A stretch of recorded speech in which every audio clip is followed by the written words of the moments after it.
ಬೆಂಗಳೂರಿನಲ್ಲಿಂದು high voltage IPL cricket ಪಂದ್ಯ ನಡೆಯಲಿದೆ. ಆರ್ಸಿಬಿ ಮತ್ತು ಸಿಎಸ್ಕೆ ನಡುವೆ ಇವತ್ತು ಹಣಾಹಣಿ ಇದೆ. ಡೂ ಆರ್ ಡೈ ಮ್ಯಾಚ್ ಇವತ್ತು.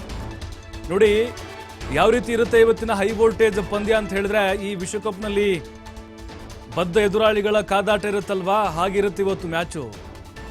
ರಣರಂಗ ಇವತ್ತು. ಈ ಕಡೆ ಆರ್ಸಿಬಿಯ ಅಭಿಮಾನಿಗಳು, ಆ ಕಡೆ ಸಿಎಸ್ಕೆ ಅಭಿಮಾನಿಗಳು. ತಮಿಳುನಾಡಿನಿಂದ ಸಿಕ್ಕಾಪಟ್ಟೆ ಫ್ಯಾನ್ಸ್ ಬರ್ತಾ ಇದ್ದಾರೆ. ಕರ್ನಾಟಕದ ಮೂಲೆ ಮೂಲೆಯಿಂದ ಆರ್ಸಿಬಿ ಮ್ಯಾಚ್ ನೋಡ್ಲಿಕ್ಕೆ ಬರ್ತಾ ಇದ್ದಾರೆ. ಪ್ಲೇ ಆಫ್ ಕನಸು ಜೀವಂತವಾಗುತ್ತಾ ಹಾಗಾದ್ರೆ? ಇನ್ನು ಚಿನ್ನಸ್ವಾಮಿ ಸ್ಟೇಡಿಯಂ ಸುತ್ತಮುತ್ತ ಬಿಗಿ ಪೊಲೀಸ್ ಬಂದೋಬಸ್ತನ್ನು ಕೈಗೊಳ್ಳಲಾಗಿದೆ. 1200 ಪೊಲೀಸರನ್ನ ನಿಯೋಜನೆ ಮಾಡಲಾಗಿದೆ. ಯಾಕಂದ್ರೆ ಹೈ ವೋಲ್ಟೇಜ್ ಮ್ಯಾಚ್ ಇವತ್ತು. ಇಡೀ ದೇಶವೇ ಕಾತುರದಿಂದ ನೋಡ್ತಾ ಇದೆ. 4 KSRP ತುಕಡಿ ಹೋಮ್ ಗಾರ್ಡ್ಸ್ಗಳನ್ನು ಕೂಡ ಭದ್ರತೆಗೆ ನಿಯೋಜನೆ ಮಾಡಿದ್ದಾರೆ. ಮಫ್ತಿಯಲ್ಲೂ ಸ್ಟೇಡಿಯಂ ಸುತ್ತಮುತ್ತ ಪೊಲೀಸರನ್ನ ನಿಯೋಜನೆ ಮಾಡಿದ್ದಾರೆ. ಇನ್ನು ನಕಲಿ ಟಿಕೆಟ್ ಹಾವಳಿ ಜಾಸ್ತಿ ಆಗ್ತಾ ಇದೆ. ಟಿಕೆಟ್ ಆಲ್ರೆಡಿ ಸೋಲ್ಡ್ ಔಟ್ ಆಗಿದೆ, ಆದರೂ ಕೂಡ ಅಲ್ಲಿ ಹೊರಗಡೆ ಮಾರ್ತಾ ಇರ್ತಾರೆ. ಅಂದರೆ ಅವೆಲ್ಲ ಫೇಕ್ ಟಿಕೆಟ್ ಆಗಿರ್ತವೆ. ಪಾಪ ಅಮಾಯಕರನ್ನ ವಂಚಿಸ್ತಾ ಇದ್ದಾರೆ. ಇದು ಜಾಸ್ತಿ ಆಗ್ತಾ ಇತ್ತು. ಹಾಗಾಗಿ ಮಫ್ತಿಯಲ್ಲಿ ಪೊಲೀಸರನ್ನ ಅಲ್ಲಿ ನಿಯೋಜನೆ ಮಾಡಲಾಗಿದೆ.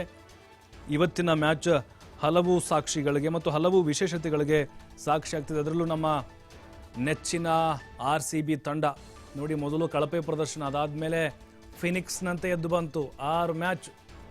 ಈಗ ಪ್ಲೇ ಆಫ್ ಕನಸು ಜೀವಂತ ಆಗುತ್ತಾ? ಗೆದ್ರೆ ಡೈರೆಕ್ಟ್ ನಾಕೌಟ್. ಅದರಲ್ಲೂ ಗೆಲ್ಲಬೇಕು ಅಂತ ಹೇಳಿದ್ರೆ ರನ್ ರೇಟ್ ಮೇಲೆ ಗೆಲ್ಲಬೇಕು. ಹಾಗಾಗಿನೇ CSK ಕೂಡ ಇದೊಂದು ಮಾಡು ಇಲ್ಲವೇ ಮಡಿ ಪಂದ್ಯ ಆಗಿರುತ್ತೆ. ಇವತ್ತಿನ ಮ್ಯಾಚನ್ನ ವೀಕ್ಷಣೆ ಮಾಡಲಿಕ್ಕೆ ಜನ ಕೂಡ ತುದಿಗಾಲದ ಮೇಲೆ ನಿಂತಿದ್ದಾರೆ. ಈಗ ಸದ್ಯಕ್ಕೆ ಅಲ್ಲಿ ಚಿನ್ನಸ್ವಾಮಿ ಸ್ಟೇಡಿಯಂ ಸುತ್ತಮುತ್ತ ವಾಹನ ಸಂಚಾರಕ್ಕೂ ಕೂಡ ನಿರ್ಬಂಧವನ್ನು ವಿಧಿಸಲಾಗುತ್ತೆ. ಮತ್ತು ಪಾರ್ಕಿಂಗ್ ವ್ಯವಸ್ಥೆ ಆಗಿರ್ಬೋದು, ಮಾರ್ಗ ಬದಲಾವಣೆ ಮಾಡಿದ್ದಾರೆ. ಮಧ್ಯಾಹ್ನ 3 ಗಂಟೆಯಿಂದ ರಾತ್ರಿ 11 ಗಂಟೆವರೆಗೆ 1200 ಪೊಲೀಸರನ್ನ ನಿಯೋಜನೆ ಮಾಡಿದ್ದಾರೆ. ಅಲ್ಲಿ ಪಾರ್ಕಿಂಗ್ ವ್ಯವಸ್ಥೆ ಆಗಿರ್ಬೋದು, ಅಲ್ಲಿ ನೀವು ಸೆಂಟ್ ಜೋಸೆಫ್ ಸ್ಕೂಲ್ ಆಗಿರ್ಬೋದು, ಶಾಂತಿನಗರ ಬಸ್ ಸ್ಟಾಪು, ಅಲ್ಲಿ ಪಾರ್ಕಿಂಗ್ ವ್ಯವಸ್ಥೆಯನ್ನು ಮಾಡಿದ್ದಾರೆ. ಹಾಗಾಗಿ ಅಲ್ಲಿ ವಾಹನಗಳು ನಿಲುಗಡೆ ಮಾಡ್ಬೋದು. ಬಟ್ ಈಗ ಇವತ್ತಿನ ಮ್ಯಾಚ್ ಎಷ್ಟು ರಣರೋಚಕವಾಗಿರುತ್ತೆ ಅಂತ ಹೇಳಿದ್ರೆ, RCB ಅಭಿಮಾನಿಗಳು ಬಹಳ ನಿರೀಕ್ಷೆ ಇಟ್ಕೊಂಡು ಕಾಯ್ತಾ ಇದ್ದಾರೆ. ಈ ಬಾರಿ ಕಪ್ ನಮ್ದಾ ಅಂಥೇಳಿ. ಇನ್ನು CSK ಅವರು ಕೂಡ ಅಷ್ಟೇ. ಈಗ CSK ಏನಾದರೂ ಸೋತು ಅಂತ ಹೇಳಿದ್ರೆ ಮಹೇಂದ್ರ ಸಿಂಗ್ ಧೋನಿ ಅವರ ಒಂದು ಕೊನೆಯ IPL ಆಗುತ್ತೆ. ಆ ಸಾಧ್ಯತೆಗಳು ಜಾಸ್ತಿ ಇದ್ದಾವೆ.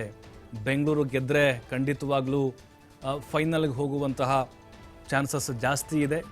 ಅಭಿಮಾನಿಗಳು ಕೂಡ ಅದನ್ನೇ ಕಾಯ್ತಾ ಇದ್ದಾರೆ.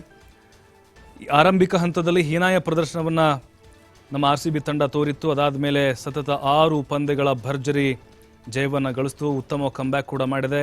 ಇವತ್ತಿನ ಪಂದ್ಯ ಏನಿದೆ, ಉತ್ತಮ ರನ್ ರೇಟ್ನೊಂದಿಗೆ ಏನಾದರೂ RCB ಗೆತ್ತು ಅಂತ ಹೇಳಿದ್ರೆ ಪ್ಲೇ ಆಫ್ನ ಕನಸು ಜೀವಂತವಾಗಿ ಉಳಿಯುತ್ತೆ. ಅದರ ಜೊತೆಗೆ ಈಗ ಅಲ್ಲಿ ಹೊರಗಡೆ ಏನಿದೆ, ಗೇಟ್ ಹೊರಗಡೆ ಫೇಕ್ ಟಿಕೆಟ್ಗಳ ಮಾರಾಟ ಜಾಸ್ತಿ ಆಗ್ತಾ ಇದೆ. ಹಾಗಾಗಿ ಸಾರ್ವಜನಿಕರು ಅಂದರೆ ಅಲ್ಲಿ ಬರುವಂಥ ಕ್ರಿಕೆಟ್ ಪ್ರೇಮಿಗಳು ಬಹಳ ಹುಷಾರಾಗಿರಬೇಕು. ಯಾರು ಆನ್ಲೈನಲ್ಲಿ ಬುಕ್ ಮಾಡಿದ್ರು ಅವ್ರಿಗೆ ಮಾತ್ರ ಇಲ್ಲಿ ಅವಕಾಶ ಇರುವಂಥದ್ದು. ಅಲ್ಲಿ ಹೊರಗಡೆ ಏನಾದರೂ ಮಾರಲಿಕ್ಕೆ ಬಂದರೆ ತಕ್ಷಣವೇ ಪೊಲೀಸರ ಗಮನಕ್ಕೆ ತರಬೇಕು.